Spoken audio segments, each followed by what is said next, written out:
Okay, ulit.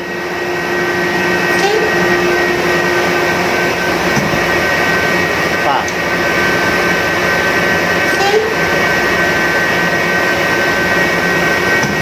Pa.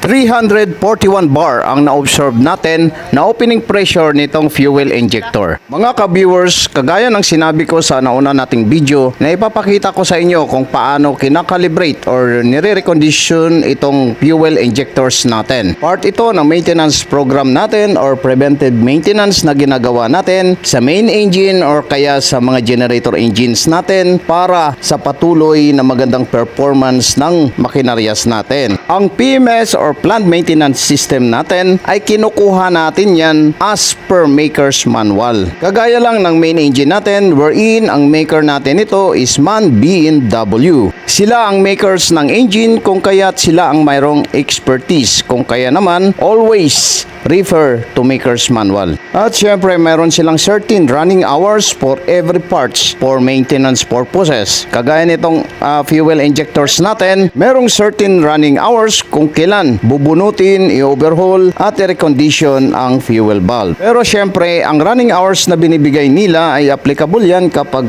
ang every parts nito ay bago, brand new. Pero kadalasan naman kasi, dahil nagtitipid na rin yung company natin, ang kadalasang sinasalpak lang naman natin ay yung old recondition spare. Kaya naman, what can you expect? Syempre, ang frequency naman ng maintenance natin ito ay mapapaiksi. At dito na papasok yung based on operator's observation ang magiging basihan natin sa pag-maintenance.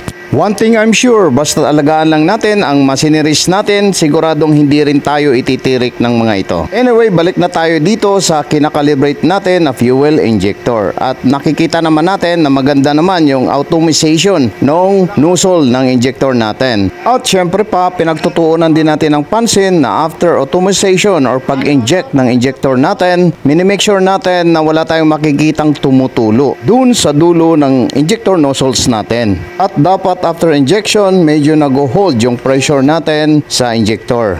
At isa pang tiningnan natin dito ay yung opening pressure. Kasi ang design pressure nito, as per maker's manual, ang opening pressure nito is between 340 to 380 bars. At ang binigay nga nating advice dito is as close as possible to 380 bars. Every cylinder ng main engine natin ay merong dalawang fuel injectors located forward and aft. At sinabi nga natin dito na as much as possible ay ilalapit natin yung opening pressure nito pareho at 370 bars. Para kasi sa akin, as close as possible to the maximum opening pressure ay mas maganda. Bakit nga ba? Kasi nga habang ginagamit natin or humahaba ang running hours ng fuel injectors natin, ay bumababa naman yung opening pressure niyan. Based sa observation natin sa mga pag-overhaul ng mga fuel valves, ay wala namang tendency na yung opening pressure ay lalong tumataas, kundi pababa ng pababa yan mga ka-viewers. Dahil yan sa spring tension kung kaya nagbabago yung opening pressure sa katagalan.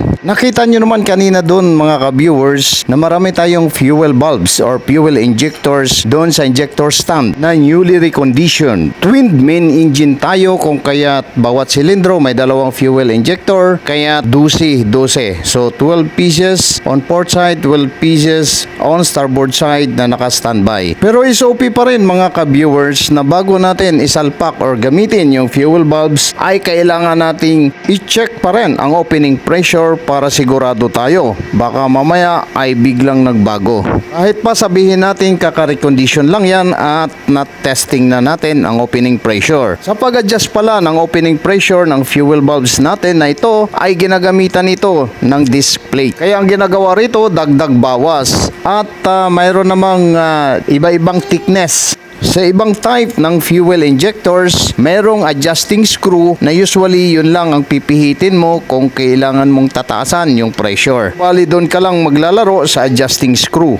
So nakikita nyo naman mga ka-viewers, yung calibrating machine natin ay wala namang kahirap-hirap at may instruction manual naman dyan na madaling sundan. At yan yan, nakikita nyo mga viewers, 376, no? Mas malapit sa 380. At okay na okay. So, ayan, nakikita nyo, nag-thumbs up tayo dyan, meaning goods na goods yun. Madali naman natin ma-identify kapag ka-defective yung fuel valves natin at makikita natin yan, no? Sa exhaust temperature natin ng bawat silindro. Halimbawa, kapag ka sobrang taas yung exhaust temperature, i-compare sa ibang silindro. Or, ganun din, kapag ka sobrang mababa yung exhaust temperature as compared sa ibang silindro. At napakadali namang bunutin itong mga fuel injectors natin kapag ka mayroong trouble issue para ma-confirm natin na ito nga ang defective. And to give you a better picture at idea, ayan mga ka-viewers, ang sinasalpakan ng fuel injectors natin, ayan sa bawat silindro ng main engine natin. So isa sa forward